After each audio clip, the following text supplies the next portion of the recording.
Am I the antagonist for deciding to cut mother-in-law out of pregnancy? Here's some background info. My mother-in-law has always had boundary issues. She's a classic narcissist who helps by doing things she wants, disregarding our wishes. I found out I was pregnant with my child, nicknamed Bob Ross, not a mistake, just a happy little accident, in June. However, we waited until September to tell anyone besides my mom and two best friends. Both of my sister-in-laws announced their planned pregnancies as soon as they were confirmed, and we're all a few months apart. Over the past couple of years, my best friend suffered 2 miscarriages at 12 weeks.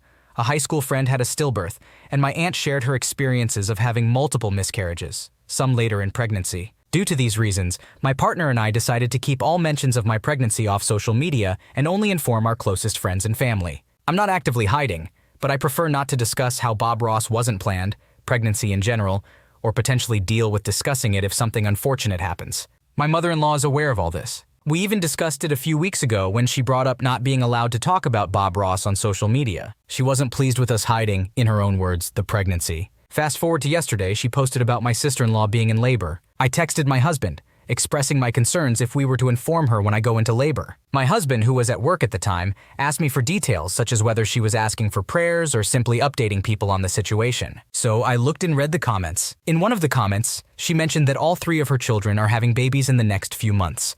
One son had just had a child, another son and his wife are due in December, and our child is due in February. I messaged her, requesting that she edit the comment and remove our names since we have not disclosed the pregnancy to people. She didn't respond to my text but did delete the comment. Now comes the am I the antagonist part. When my husband arrived home, I was extremely upset. I told him how betrayed I felt and that she showed no respect for me or my boundaries as a person and parent. I also expressed that I didn't want to see or speak to her anymore, though I would be willing to see her during the holidays. And that's it. I don't want any information about my pregnancy shared with her. Furthermore, I don't want our son to be around her unsupervised, as she's already not allowed to take him out alone. However, my husband believes I'm overreacting. He wants to talk to her, reestablish our boundaries, and remind her about the no social media rule. I, on the other hand, believe she has already burned those bridges and should not be given access to our private information. So am I the asshole? It is completely understandable that you feel betrayed and upset about your mother-in-law not respecting your boundaries regarding your pregnancy. She was aware of your wishes and discussed it with her, yet she still went ahead and posted about your pregnancy against your wishes. Maintaining privacy during pregnancy is a personal choice, and she should have respected that. Your reaction of not wanting to see or speak to her and wanting to restrict her access to information about your pregnancy is completely valid. You are entitled to protect yourself and your boundaries, especially when it comes to sensitive and personal matters like pregnancy. Your husband's approach of wanting to reestablish boundaries and reminder of the no social media rules is also reasonable, and it may be worthwhile to give her the chance to apologize and rectify her actions. However, if you feel that she has already burned bridges and cannot be trusted with private information, it is understandable if you choose to maintain distance and supervision in your interactions with her. Ultimately, it is essential for you and your husband to have open and honest communication about how you both feel and what boundaries you want to establish with your mother-in-law moving forward. Am I the antagonist for telling my family the reason I stepped out while my sister gave birth? My sister, who is 25 years old, asked me to be present for the birth of her first child. I, a 28-year-old female, agreed, despite our sometimes turbulent relationship, because she is my sister, and I love her. I did make it clear, however, that I'm uncomfortable with certain aspects of childbirth and may need to stay above the waist during the process. She seemed to understand at the time. However, she continued to send me home birth videos as that was her goal. I informed her that I couldn't watch them because they disturb me. Since I don't have children and don't plan on having them, I haven't felt the need to desensitize myself to these things. Despite my explanations, she wasn't deterred and even told me to grow up, stating that childbirth is a natural event. When the time came, it was just me, our mom, and her team of midwives present. I held one of her legs while our mom held the other. I was extremely uncomfortable, but I tried my best to support May by encouraging her and telling her she was doing amazing. Unfortunately, I couldn't handle it anymore and needed to excuse myself, fearing that I was about to throw up. I did return to the bedroom, but I kept my distance and continued to cheer her on from there. Obviously, in that intense moment of pushing, we didn't discuss my brief absence. 2 weeks after May gave birth, our mom, 2 of our cousins, and 2 aunts were visiting. As all the women in the room had children, they were excited to hear May's birth story, and she was happy to share it. However, she reached the part where she mentioned that I had dropped her leg and left while she was pushing. It's important to note that she never raised this issue with me privately. However, in front of our family, she acted extremely disappointed and let down by my actions. May and one of our cousins insinuated that I was childish for not being able to tolerate it, saying things like, "Imagine if she had to go through it herself." I responded by reminding them that I chose not to have children for a reason. Their reaction made me feel incredibly uncomfortable. May asked why I couldn't have simply looked at the wall, and that's when I finally revealed the true reason for stepping out. She had started to poop during labor, and the sight and smell made me feel like I was going to vomit in such an intense situation. I explained that I would have felt even worse if I had actually thrown up on her at that moment, so I chose to leave and compose myself. May was embarrassed by my admission and became extremely angry. While I understand her reaction, I didn't say it with the intention to embarrass her. I only did so because I felt targeted and invalidated for having a natural reaction. I felt the need to explain myself. After May's outburst, one of our cousins told me that I shouldn't have mentioned the poop, while another said she understood that I didn't mean any harm and that May's hormones were likely affecting her. I decided to leave promptly.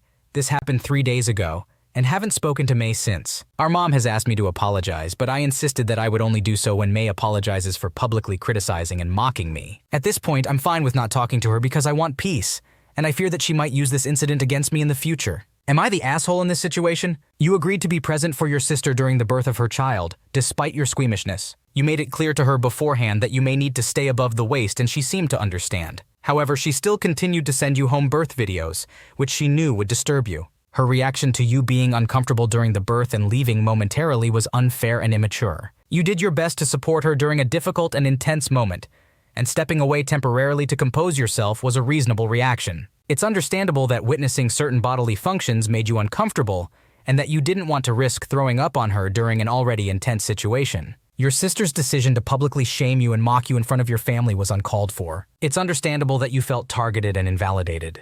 You explained your reason for stepping away without intending to embarrass her. Her embarrassment and anger are her own emotions to deal with, and it's not fair for her to expect an apology from you without acknowledging her own behavior. It is up to you whether or not you want to apologize, but it may be worth considering reaching out to your sister to address the issue calmly and maturely. However, it's important to prioritize your own well-being and peace, so if you feel that not talking to her is better for your mental health, it's okay to distance yourself for now. Am I the antagonist for telling my uncle to stop gifting my daughter extravagant trips? So let me provide some context first. When my sisters and I were children, our uncle would give us cards for our birthdays and Christmas. Inside these cards, he would include a printed picture of a popular destination like theme parks, the zoo, aquariums, or museums, places that kids would love to visit. He would then announce that we were going to that place. He would say things like, "It's going to be the best trip of your life." Naturally, this got us very excited. However, the thing is, we never actually went on any of those trips. We never visited any of those places. As a young child, this was disappointing, but eventually I began to anticipate it and just go along with it. I hold no ill feelings towards him for doing this because I understand now as an adult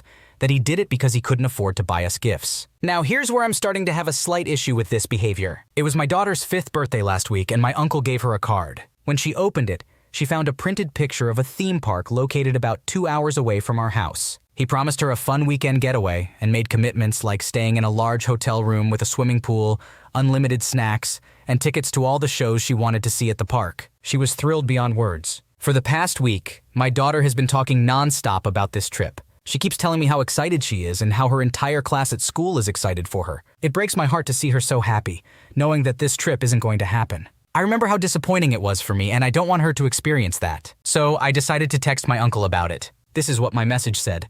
"Hi." The message in daughter's names, this card was so lovely. "Do you think it would be possible to avoid promising extravagant trips next time? Your thought and gesture were amazing."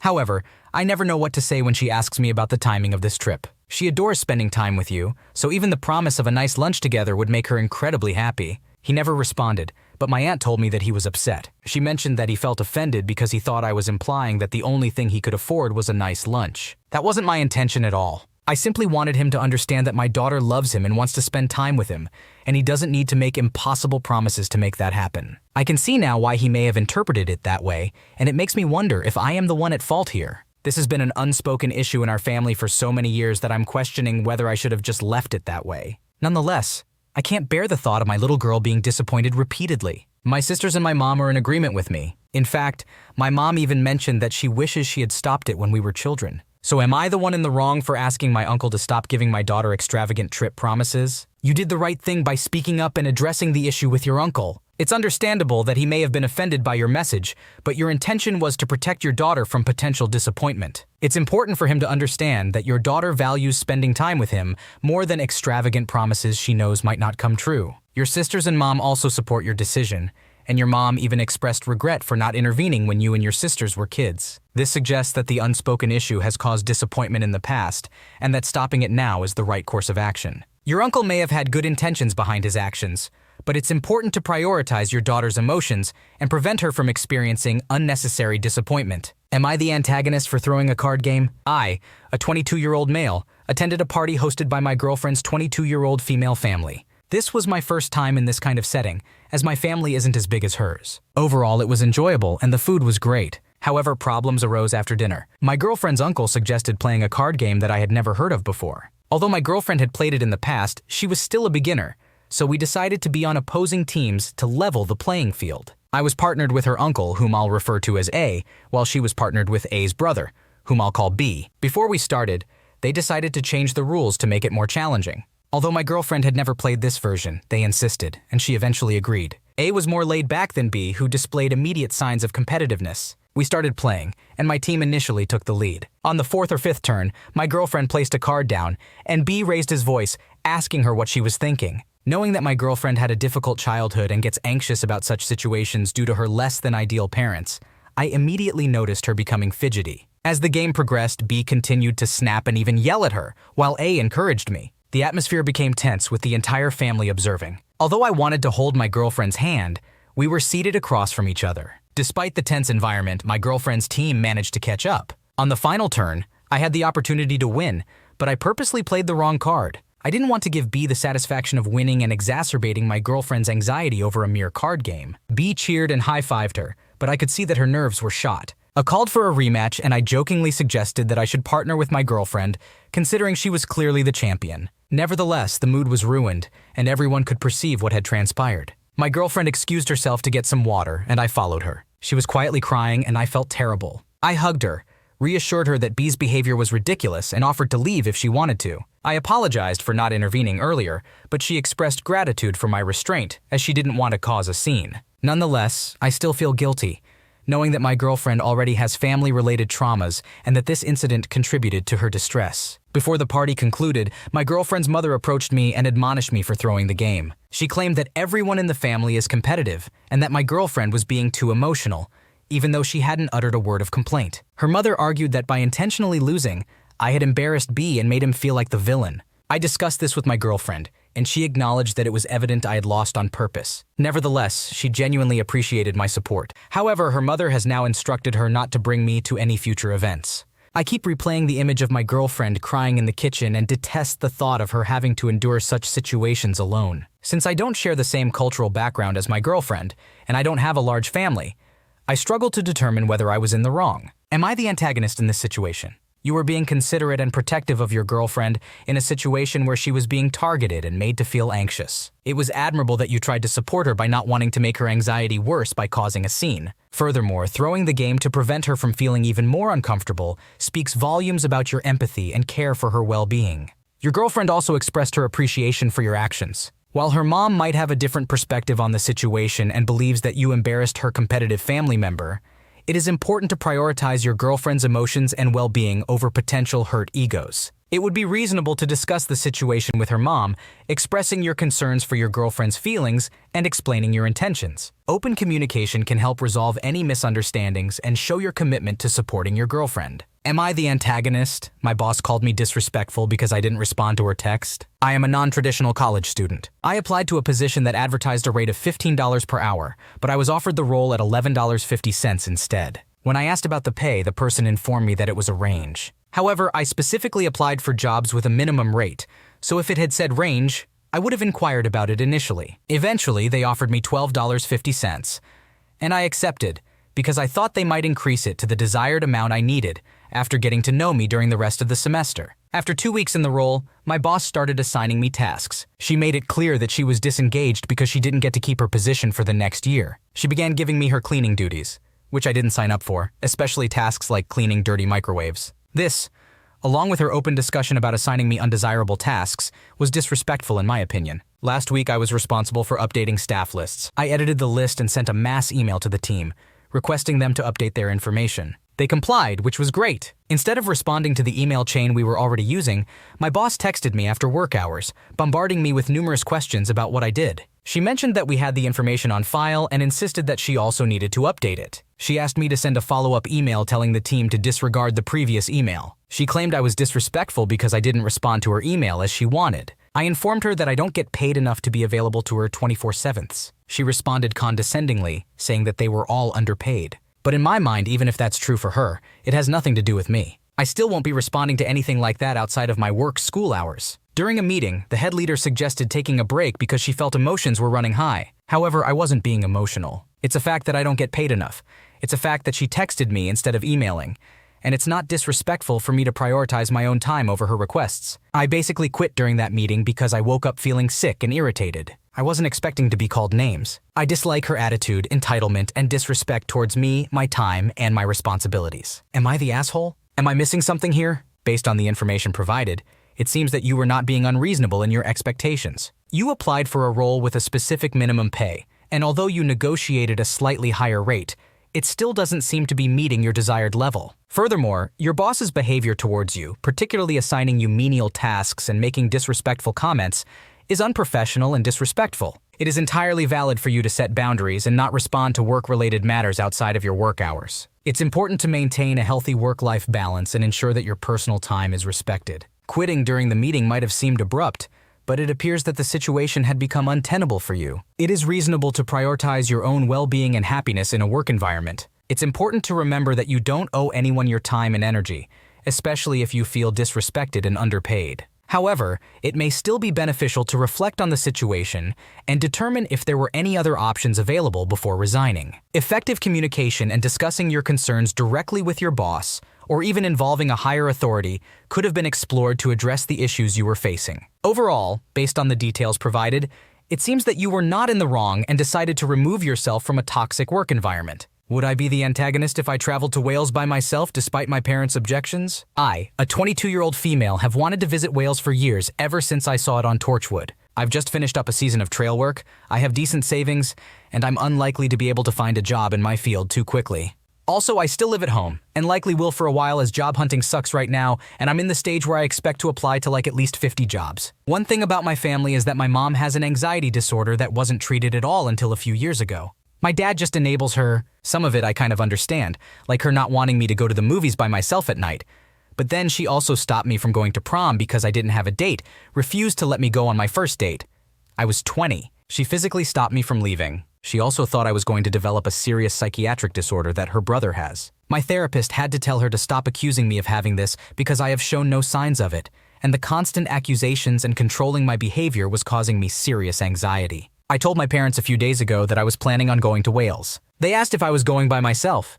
I said yes. I can afford this trip. Obviously, it would be better financially if I just saved my money and didn't do anything, but I refused to live my life like that. I had a very stressful few months and I deserve a vacation. My parents are concerned that I can't afford it. They could start charging me rent so I have no savings, but I highly doubt that would happen since they are genuinely worried about me. My mom also told me that I don't need a vacation and I just need to get used to being an adult and working all the time. They are also concerned that I'm going to miss a family birthday party. I have told my mom about 30 times that there is no way I am missing it, but she keeps claiming that I said I would. I asked my brother at dinner if he would be willing to drive me to the airport and she completely blew up, telling me I can't buy a ticket or anything without asking her first, and I don't get to just leave without permission. Later I ran into her while I was grabbing my laundry and she said, "I'm really unhappy right now," which I ignored because I have nothing productive to add to that. She then stood in front of me to stop me from leaving and freaked out about said birthday party again and started yelling at me saying I can't just leave and she thought it was a terrible idea. I refused to yell back at her anymore, so I just left.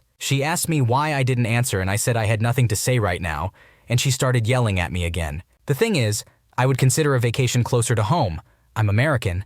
But I literally can't do anything without her freaking out and being horribly anxious and yelling at me. This has stunted my social development literally my entire life and I can't put up with it anymore. I have so many regrets, and I don't want this to be another one. Am I in the wrong? Your mother's anxiety and controlling behavior are not your responsibility to manage. You are an adult and have the right to make decisions about your own life and take a vacation if you choose. It's unfair for your mother to try to prevent you from living your life and experiencing new things. It's also concerning that your mother accused you of having a psychiatric disorder without any evidence. It's not fair for her to project her fears onto you and control your behavior as a result. Your therapist was right in telling her to stop accusing you and causing you anxiety. Your parents' concerns about your finances and missing a family birthday party may stem from a place of genuine worry, but ultimately it's your decision to make. As long as you have the means and have made it clear that you won't miss the party, you are entitled to go on the vacation. Standing up for yourself and not yelling back at your mother was the right decision. It's important to set boundaries and not engage in toxic behavior.